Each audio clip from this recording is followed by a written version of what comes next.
Thank you for joining us for today's program. I'm Andrea Salmon. I'll be facilitating today's webinar, and I've got Jen Pietersz waiting in the wings. We start all our programs with an acknowledgement of country. We acknowledge and recognise the commitment to country by the elders, past, present and emerging, on the lands that we meet today, wherever we're dialing in from. And we pass our respects to Aboriginal and Torres Strait Islanders in general and those that might be joining us today. Thank you for being with us. By way of introduction, there's a lovely photo there of Jen, but you'll see her shortly as well. Jen is our senior physiotherapist based in Blackburn. She's been with MS since January of this year, so she's a bit of a newbie, but she's also a newbie to Melbourne because she moved to Melbourne from Brisbane. Jen's background as a physiotherapist is very wide and varied, covering all sorts of conditions, which has prepared her well for working with people with multiple sclerosis. She has a passion for person-centred and holistic care and brings 5 years' experience working with people to help them achieve their goals. A bit about Jen: she's a mum of an active boy and a cat who wants to be a dog. So we'll have to ask her about that at some stage. And she loves reading, particularly historical and mystery fiction. Jen looks forward to the days, as we all do, Jen, till we can travel overseas again. And mostly, but in the meantime, she's really excited to be working here at MSL and providing care and support to this wonderful community. We're really pleased to have you too, Jen. So I'm just going to turn off my camera and help Jen turn on her camera. That's great. Thanks, Jen, for being with us. Over to you. Thanks, Andrea. And with special thanks to others who have prepared and contributed to these slides. There's a whole team of exercise physiologists and physios and allied health professionals who work for MS Limited who have contributed to these. So, and I must say, it's Jen's first webinar. It is. So we'll be gentle with you, Jen. Oh, thanks. Thanks. I'm like, ah. Today I will be speaking about MS and exercise. This presentation will include the benefits of exercise, exercise guidelines, the different types of exercise, and practical strategies on how to incorporate exercise into our lifestyle by overcoming the barriers and keeping motivated. There's also time at the end of the presentation for any questions, but feel free to type in your questions at any time. So starting off, I would like to clarify a few terms about exercise and physical activity. Physical activity is defined as bodily movement produced by skeletal muscles that requires energy expenditure. In simple terms, this is any movement that our body produces. Physical activity is the umbrella term that includes exercise and incidental activity. Exercise is planned and structured, repetitive physical activity for the purpose of developing physical fitness. Exercise is movement that we plan, and it's the goal is to gain physical benefits such as fitness or strength, or for people with MS, maintaining and improving your current level of function. Incidental activity is unstructured activity which we do during the day, such as walking for transport, housework, performing activities of daily living. This is movement that we do day to day, which we don't plan or think about it. The majority of today's presentation focuses on exercise. So what are the benefits of exercise for people with MS? In the past, health professionals discouraged exercise because of concerns of exercise worsening MS symptoms. We now know that exercise is safe. 26 studies, including nearly 1,300 people with MS, have found that exercise does not increase the incidence of relapse and has minimal adverse events associated. We know that regular exercise training is important for reducing deconditioning, maintaining general fitness, and may also help reduce the impact of specific symptoms of MS and help maintain the optimum physical function. Despite this, nearly 80% of individuals with MS undertake no physical activity at all. So MS can result in significant mental and physical symptoms. These include fatigue, muscle weakness, spasticity, loss of mobility, loss of balance, increased risk of falls, muscular and neuromuscular pain. Basically, MS can impact any area of your life. So today's first poll is to ask which MS symptoms you have. For listeners who don't have MS, please select the symptoms you have seen in individuals with MS. So I'm going to launch that poll now. That should be up on your screen, and you can use your mouse to hover over those answers and tick the boxes that apply to you. And you can choose as many as apply to you in this poll right now. So participating in this, it's great. It's just a way of us sharing information. It's like if you were in the room with us, we'd do a show of hands, but in the webinar system, we use a poll. So it's just a bit of fun for us to participate in and join in. So please vote in this. I can see that 71% of people have voted. So if anyone else would like to join in that, I'll close this off in a sec and I'll share the results with you. Anyone else? Okay, I'm going to close that and share the results. So you can see on this, from this poll, that the people online today, 94% have indicated they experience fatigue, 88% have said they experience muscle weakness, spasticity, balance problems, 81% about bladder and bowel changes, 75% have indicated pain or a change in sensation, and a bit over half indicating some cognition or mood changes. So the big ones there are fatigue, muscle weakness, and bladder and bowel changes. And to me, I think, you know, bladder and bowel changes were one of the most surprising things when I started working with people with MS, to find that that's pretty consistent. 80% of people who have MS suffer from bladder and bowel changes, and it's something that we can do things to help. So it's worth keeping in mind. At this point in time, there is no one medication that is able to help with those symptoms. However, the good news is that exercise has positive effects on all of those symptoms. So there are a number of physical benefits of exercise in MS, including improving your muscular strength and fitness and endurance, which means that you're able to complete more tasks every day and be less fatigued and less affected by doing those. Improving your posture and flexibility decreases pain and stiffness and limitation in joint range of motion because of spasticity and prolonged inactivity. Improving balance and coordination helps decrease your falls risk and improve your walking patterns. This makes it easier to access and mobilise around the community. Exercise can improve your sexual function and your bladder and bowel function.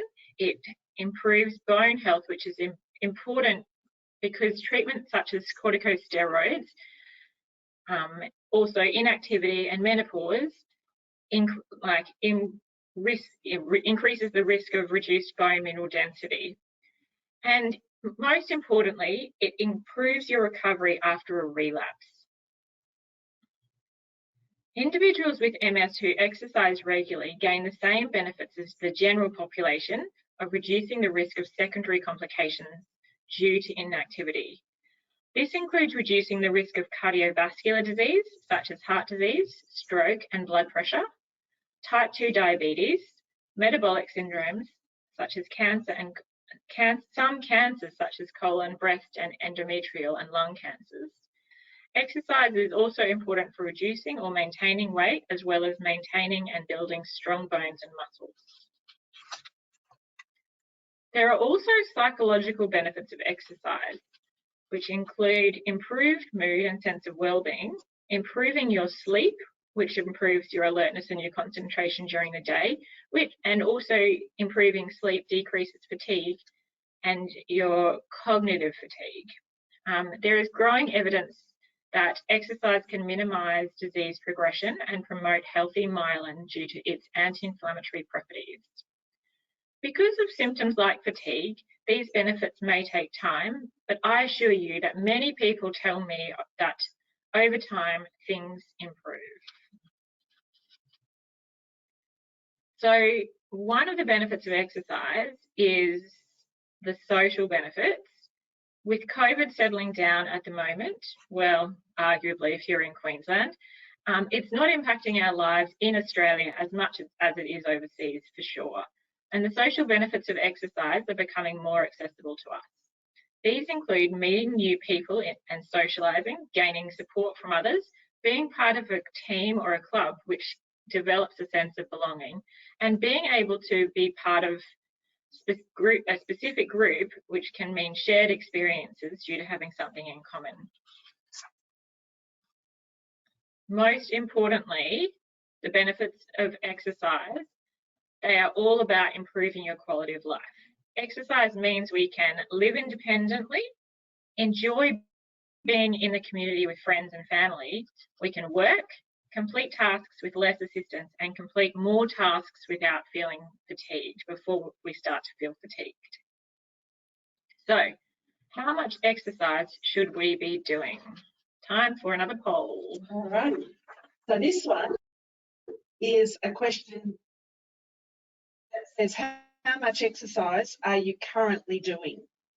So in this poll, you get to choose, I hope I launched that. Yes, I did.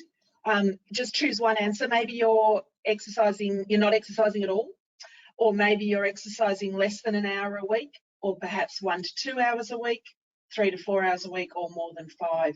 So pop your responses in there. We can't see who's answered which. There is no answer.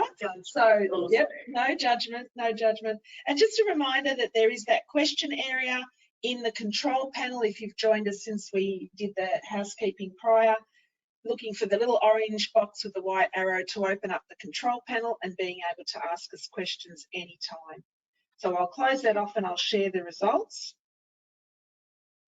So 31% of the group that are on today have said they exercise between 1 and 2 hours. And then we've got a really even spread of 19% saying less than an hour, 19% saying between 3 and 4 hours, 19% saying more than 5 hours, go you good thing, and 13% saying that they don't do any exercise at the moment. So I think probably the most obvious thing to say here is that the fact that you're listening to this webinar means that you're interested in learning about exercise, which is a great start. So, and well done to everybody who's been doing some exercise, and for the people who aren't, don't worry, we all have to start somewhere. So, moving on. Oh, there's another poll. Yeah, this is the one to just check what you think you should be doing. So let's have a look at this one. How much exercise do you think you should be doing? Would that be none? Would it be less than 2 hours, 1 to 2 hours, 3 to 4 hours, or more than 5 hours a week? Thinking that there's 7 days in the week, how much exercise do you think you should be doing? This will be an interesting discussion at the end too, Jen, I think, when we see the results of what people feel they should be doing.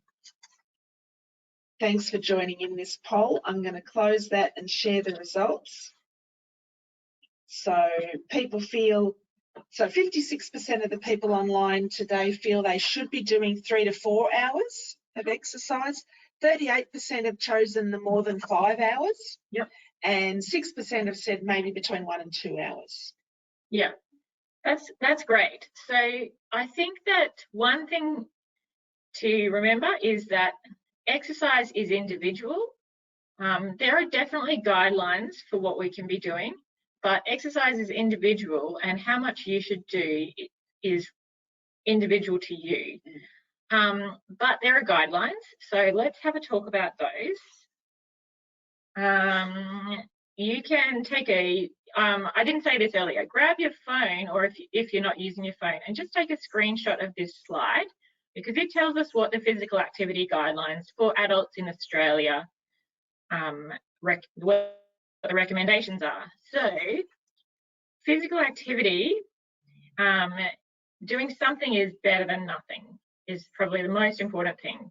So, and that takes us, I'll just drop down to the end of the slide about sedentary behaviour guidelines, minimising the amount of time you spent sitting for a prolonged sitting and breaking up long periods of sitting time as often as possible. So something is better than nothing. Stand up, you can stand up now if you like, that would be great.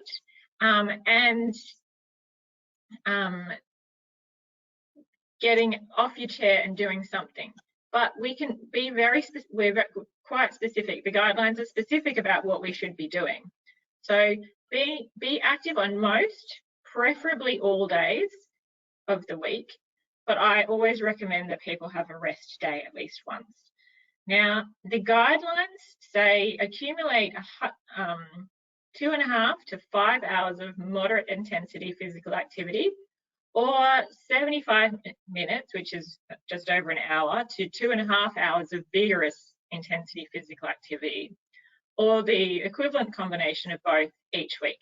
This means doing a minimum of 30 minutes of moderate intensity exercise so that you can hold a conversation but you can't sing 5 days a week, or 15 to 30 minutes of vigorous exercise 5 days a week. Do muscle strengthening activities 2 days per week. Okay, now, so for specific MS guidelines, we have to travel to the other side of the world, to Canada. But why? In Australia, we have about 25,000, I'm like, I've written it poorly, 25,000 individuals, or 1 in 1,000 people who live in Australia live with MS. In Canada, this number increases to 100,000 individuals, or 1 in 350 people in Canada have MS. That's staggering. That's much higher than in Australia, and even higher than Denmark, which is 9 times higher than the global average. In Australia, 10 people get diagnosed with MS every day. So let's look at the Canadian research. They developed, in Canada in 2013, they released exercise guidelines for adults living with MS. These guidelines were developed by a team who reviewed the literature on the topic of exercise and MS. They found that exercise training is effective for improving both aerobic capacity, which is your fitness, and muscular strength in people with mild to moderate disability from MS. They also found that exercise may also improve mobility, reduce fatigue, and improve quality of life. The researchers used the review to determine what minimal dose of exercise was, i.e. the frequency, how often, the intensity, which is how hard, and the type, what sort of exercise, and the duration, how long of each exercise required to achieve the desired benefits. So in summary, exercise helps you keep doing what you want to do, be fitter, and just remember that for people with MS, if and when you have a relapse, it can help you recover to a higher level. So, together with health experts and the MS community, they developed evidence-based exercise guidelines for people with MS. The target population was 18 to 64. They had mild to moderate disability, which is, if you know your EDSS, that's between 0 and 7, and individuals with MS, and that means they're able to walk more than 5 meters with an aid, and therefore most wheelchair users, and they had relapsing and remitting and progressive MS. So they developed guidelines which look like this. There is a link to those later on. So the Canadian Physical Guidelines for adults with MS provides recommendations for aerobic activity and strength training. I will go through these two types of exercises in more detail in a few slides. But for individuals who have not been active for a while, gradually working up to the recommendations of the guidelines is what we'll recommend, and we'll talk about that, how to do that later. Meeting these guidelines may reduce fatigue, improve your mobility, and increase your quality of life, which I've already said. So when it comes to intensity of exercise, how do we measure intensity? I'm going to, we can measure it specifically with target heart rate, which is a calculation that we can do. But the simplest way to test it for you at home is to determine how hard you exercise is by whether you can walk and talk or sing. So low intensity exercise, we can talk and sing without puffing. Moderate intensity exercise, we can talk but not sing. And with high intensity exercise, you won't be able to say more than a few words without gasping for breath. So this is the Borg scale, which we use in gyms and so on with people who have MS. And it's a subjective measure of how hard you feel the exercise might be. So ideally, we aim for somewhere between 3 and 8 out of 10 for moderate to really hard exercise. Now, the next slide, grab your phones and take a photo of this slide as well. It is a goal of exercise, and it's not to be achieved overnight, but built up over time. But remember that exercise is it's different for everyone depending on your function, but it is for everyone. So, okay. This is an example of how we put everything together. We can see exercise on most days. There's 2 days of rest taken from the Australian guidelines for adults. Aim for about 2.5 hours of exercise every week, which is from the Australian guidelines as well. And at least twice a week, aerobic exercise and twice a week strength training is important. So there is one more thing that I don't like to forget about exercise is balance. This is Jen's inclusion. So everyone stand up and tell me how comfortable you are to stand on one foot, if you can. If you can't, this is a good guideline. If you can't stand on one foot, you need to work on your balance. But that's okay. It doesn't take long. Spending 5 minutes a day, most days, can be very helpful. Okay, so the researchers also developed client information brochure called MS Get Fit Toolkit in conjunction with the Canadian MS Society. The authors emphasise that people with MS should work towards meeting the guidelines in ways that they enjoy and that suit their level of ability and lifestyle. So the next 3 slides are from the MS Get Fit Toolkit, and they provide a quick summary of what we've discussed in this webinar, such as the benefits, the exercise guidelines, tips to avoid injury, the types of exercise and examples and ways to overcome challenges, and goal setting and making an action plan. So there are different types of exercise, as we've already mentioned.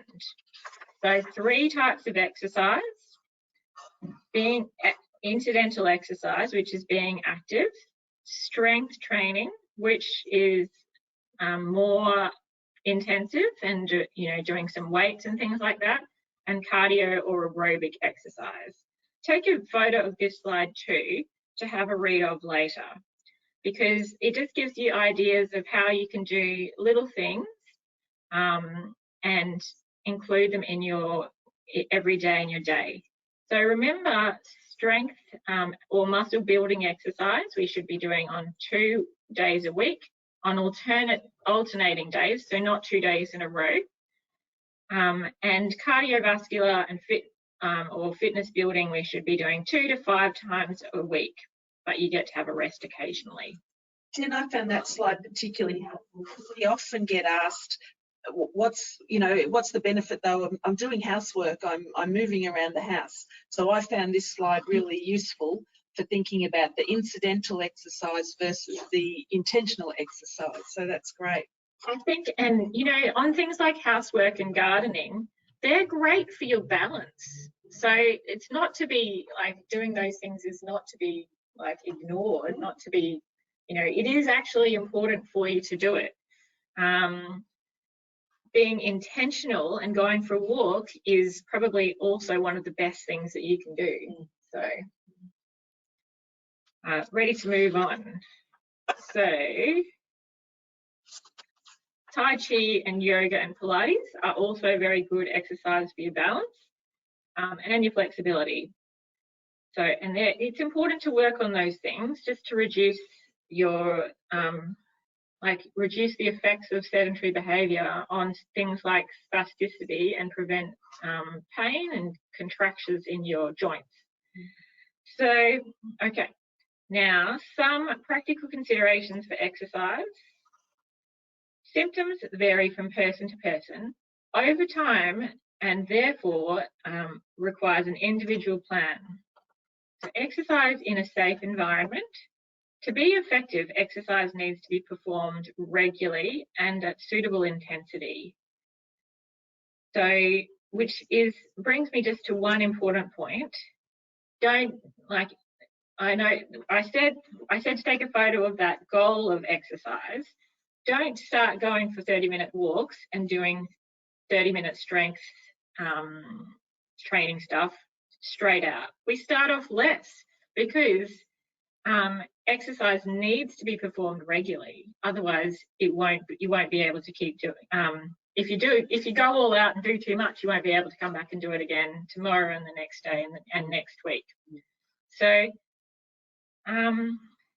it's important to keep moving and choosing activities that are enjoyable, that match your physical needs and can be scheduled into your weekly routine.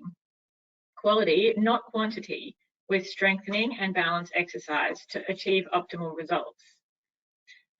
Little and often reducing sedentary activity, and as tolerated, gradually building up. So we start low and gradually building up after a few days or after a week. What can I do to overcome the barriers of exercise? Now, as with the symptoms of MS, there are lots of barriers for people with MS when it comes to exercise. There's lots of things that you can do, and we'll talk about those now. So barriers and things that can affect exercise in people with MS. Temperature sensitivity, particularly heat, but also cold. Fatigue, weakness of your lower limbs can impact your mobility quite significantly. Pain, access to spaces to exercise, and if you have an exacerbation. So let's look at each of those. Heat sensitivity. A common MS symptom is heat sensitivity due to the autonomic dysfunction of your body not being able to control your body temperature. So you have a reduced ability to cool down, and people with MS sweat less. A small rise in temperature in the environment or core body temperature can worsen symptoms for people with MS and can make you feel fatigued or induce muscle weakness. The good news is that exercise does not make MS worse. It can't cause an exacerbation, and once we cool down, you should feel better. So, and you should recover from most exercises within 30 minutes. So, tips to avoid overheating and heat sensitivity, or cold sensitivity, just in the opposite direction. So exercise causes your body to heat up. It causes you to sweat. It causes you to feel warmer. So try exercising in a cooler environment. So earlier in the day during summer, not exercising in direct sunlight, and cooling the area where you're exercising with fans or air conditioning. Using a swimming pool can also be helpful. Pre and post exercise cooling with a shower or jumping in a swimming pool if you've got one to decrease your body temperature. Using a wet towel or a cooling scarf around your neck and wearing light, loose clothing. Drinking lots of water during and after exercise to help keep you hydrated, and exercising, in short periods, short bursts rather than long bursts if you're not used to it, and taking breaks when you need.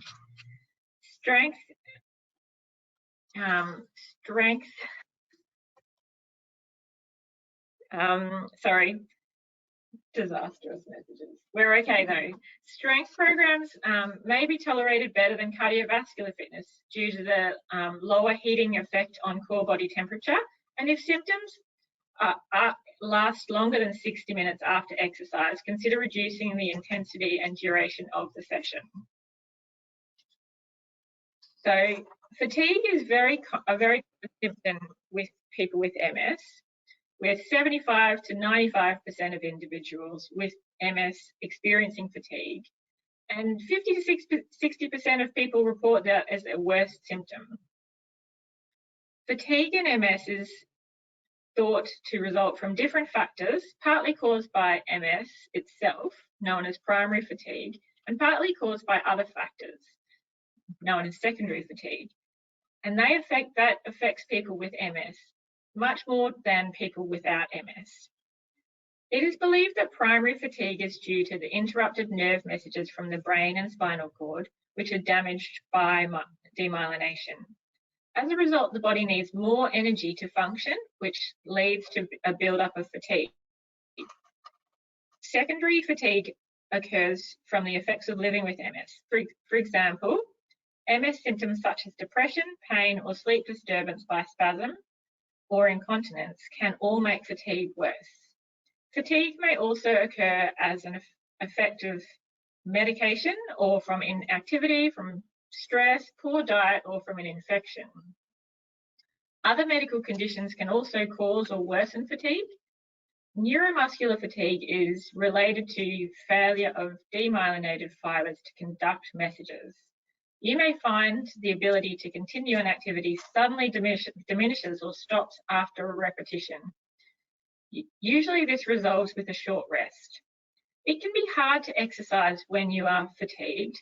However, the combination of not exercising and MS fatigue symptoms, primary and secondary, can lead to a gradual deconditioning cycle where we become less fit.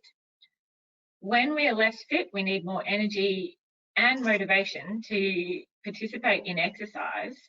So it's really important just to keep doing what we can do. What did my notes say on the bottom? Exercise can significantly reduce fatigue. And that's because, exercising helps to maintain the myelin, maintain the messages that are passing through your body. But also exercise help, like if you I don't know if you've ever spent 2 days in bed, but you feel really worn out at the end of your 2 days in bed, just because that's part of that, cycle of not exercising and not doing things. So tips to manage fatigue: scheduling exercise during less fatigued times. So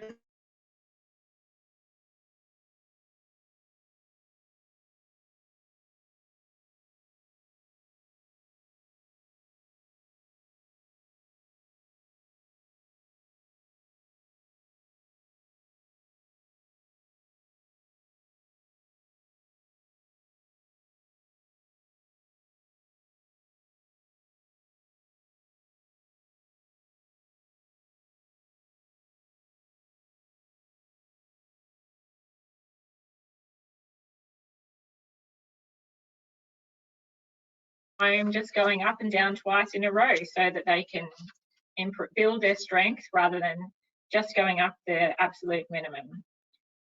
What do you do during an exacerbation? Take a break from exercising and reduce the intensity or the duration.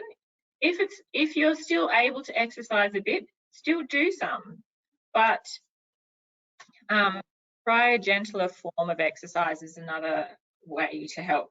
Now, it's important that once you have an exacerbation, you should restart at a reduced intensity and gradually build up and make sure you go back to what you were doing before. Maybe we need to review the appropriateness of the current program. Now, motivation is a massive problem. Problem? Yes, problem. For someone who hasn't exercised before or who doesn't exercise very much, the hardest step is starting. The next hardest step is the motivation to keep going. To get the benefits of exercise, it is important to make exercise a habit, something that you don't think about doing. So you do it more often without thinking about it. Getting and staying motivated. When starting out, keep in mind that doing something is better than doing nothing. I'll say that again and again. Do something that is realistic and that fits well into your life. Join an adapted sports team or a club in your community. You could find a local walking group. Exercise with someone like a friend or a carer. Do something that you enjoy. It's so much easier to be motivated to do something that may not feel comfortable if you like what you are doing. Schedule it so it forms part of your routine. And probably my favorite aspect, which I didn't even include on here, getting and staying motivated, is find something to do while you are exercising that you like doing. Phone a friend, listen to a podcast, listen to books. People like listening to music too, but I'm more of a book person. So I listen to books or I talk to a friend. So keep on going. Setting specific goals, such as I will walk to the end of my street in 2 months, and building up to bigger goals, such as walking 3 kilometres without stopping by the end of next year, you want to set a small goal and then a big goal. So we talk about SMART goals, and many of you may have heard of these. These are goals which are specific, measurable, achievable, realistic, and timely. So a SMART goal for walking, if you want to start walking, might be it's specific, you're going to walk. Measurable, you're going to walk to the end of the street and work up to walking 3 kilometres. Achievable, well, let's look at how achievable that is for you. And that depends on your level of mobility. And realistic, walking is a great exercise because most people have the resources to walk. And if you have the physical ability, then that's great. And timely. So in 2 months, we aim to walk to the end of the street, or by the end of next year, I aim to be able to walk 3 kilometres. Keep a record of what you're doing. This is made even easier in this day of smartphones and the Tamagotchis we wear on our arms to keep us moving, because they can record what we're doing and show us improvement and help to encourage us to do just a bit more. Combine your exercise with sunshine, fresh air, meeting people, and variety is good so you don't get bored. Following a structured program is very useful. And so if you have someone who can supervise you to do that, connecting with other people on social media is very good as well. You can talk to your friends and post your achievements and share them with other people, and that people are more like, they love encouraging someone who's a go-getter and wants to do something to achieve. So where to get help with regards to these things? Getting help and advice with getting active. We have a number of exercise services in New South Wales and in Victoria, and you can If you contact MS Connect, they'll link you in with our services. I'll give you a big list of those at the end. Other places that you can go for advice include your private physio, a physio in a hospital or rehab setting, exercise physiologist, or a fitness instructor. I've put links up for the Australian Physiotherapy Association, the Exercise and Sports Science Association, where you can find a physio or an exercise physiologist in your area who may specialise in MS. And don't forget that MS in Melbourne now has a physio as well, so you can consult with me. There are many exercise professionals who work with people on the NDIS who have access to My Aged Care or on a home care package, or even there's a program run by Medicare called the Enhanced Primary Care, the Chronic Disease Management program, which you can access through your GP. So here are the links to the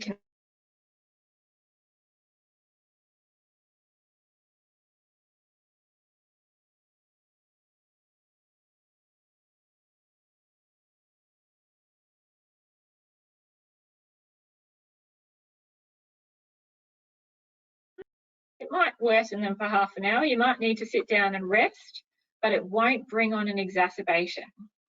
Starting slowly and gradually increasing your activity as you get stronger and fitter.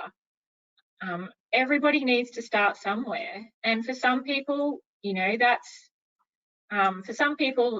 walking 5Ks, and for some people it's walking to the next house. I literally look after people at both ends of the, you know, running marathons to people who struggle to walk up and down their stairs. So choose activities that fit conveniently into your weekly routine, and try to incorporate things where you can exercise with others. Instead of going out for a coffee, grab a coffee and go for a walk. Or there's so many things that you can do. Go to an exercise class with a friend. Be sensible about resting and recovering. This is probably the most important thing for people with MS, because you want to be able to go out and do it again tomorrow or the day after. So monitor your progress and reward yourself so that you can feel good about exercising, because exercising is the one thing that you can do that can help to reduce your symptoms and help to reduce the impact of the disease on your body. I can't emphasize that enough. Okay, questions? So thanks everyone for persevering. I think we've had some dropping in and out of audio, but if there are some questions that people want to throw into the question area, that's where we described before. On the right-hand side of your screen, you look for the tiny little orange box with the white arrow.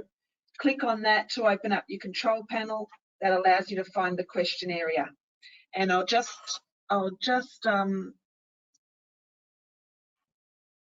give you some time by going through some of these remaining slides.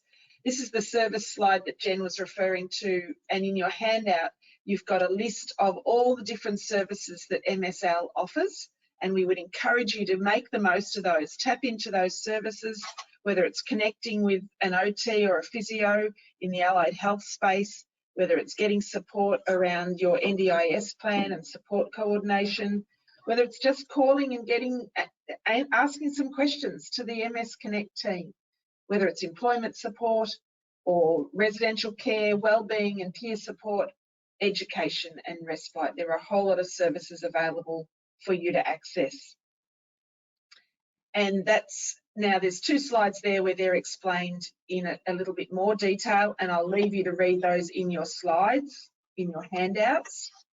And I'd remind you about our resources like our podcasts that we've got available on our website.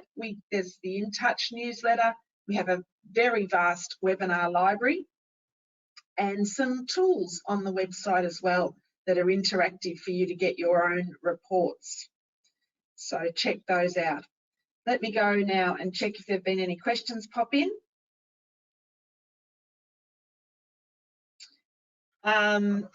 That's a great tip. Sue's adding a tip that the MS Trust, which is actually the UK MS website, they have a great section about exercise, including build your own exercise routine. So check that out, everyone. Look up MS Trust and look up exercise on their website. That's a good resource as well. Thanks for sharing that, Sue.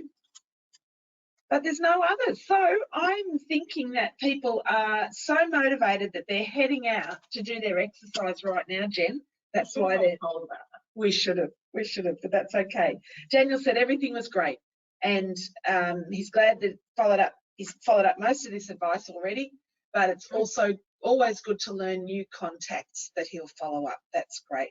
And a thanks from Gail. She's been doing her weights while she was listening. Oh, well, that's fantastic. That's very motivated. Good well to done. hear. Good to hear. All right. Thanks, everyone, for your input. And thank you, Jen, for your time today. Thank you for putting the effort into the slides and for sharing your wisdom with us. I am sure people will be so excited to know that there's now a physiotherapy service in Victoria, as well as the service in New South Wales. So thank you so much for being on team and for doing this program with us. I'll look forward to seeing everyone at another webinar in the future, but we'll say goodbye for now. So thanks, everyone. Thanks.